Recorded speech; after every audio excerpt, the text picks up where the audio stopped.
ഒരു പാൻ അടുപ്പത്ത് വെച്ച് എണ്ണ ഒഴിക്കാം. അത് ചൂടാകുമ്പോൾ കട്ട് ചെയ്ത് വെച്ച് സബോള ഇട്ട് കൊടുക്കാം.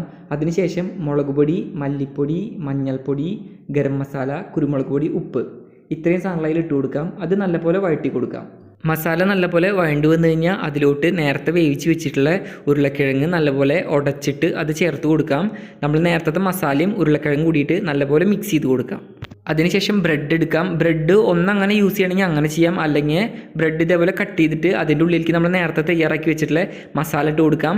അതിൻ്റെ മേലെ ഒരു ബ്രെഡും കൂടി വെച്ചിട്ട് നല്ല ചൂടായ എണ്ണയിലേക്ക് ഇട്ടിട്ട് വറുത്തെടുക്കാം. അതിന് മുന്നേ ഒരു കാര്യം കൂടിയിട്ട് നമുക്ക് കടലമാവിൻ്റെ മിക്സ് ഉണ്ടാക്കണം. അപ്പോൾ കടലമാവിലോട്ട് കുറച്ച് വെള്ളവും കുറച്ച് ഉപ്പും കുറച്ച് മുളക് പൊടി ഇട്ടിട്ട് ഒന്ന് പേസ്റ്റ് പോലെ ആക്കി എടുക്കാം. അതിലോട്ട് നല്ലപോലെ നമ്മുടെ ബ്രെഡ് മുക്കിയെടുത്തിട്ട് നല്ല ചൂടായിട്ട് എടുക്കണ സൺഫ്ലവർ ഓയിലോട്ട് ഇട്ടിട്ട് നല്ലപോലെ നമുക്ക് വറുത്തെടുക്കാം. അപ്പോൾ അങ്ങനെ വളരെ പെട്ടെന്ന് ബ്രെഡും പിന്നെ ഉരുളക്കിഴങ്ങും വെച്ചിട്ട് നമ്മളൊരു ഈവനിങ് സ്നാക്ക് ഉണ്ടാക്കി. എന്തായാലും ട്രൈ ചെയ്ത് നോക്കണം. നല്ല അടിപൊളി ടേസ്റ്റാണ് കേട്ടോ.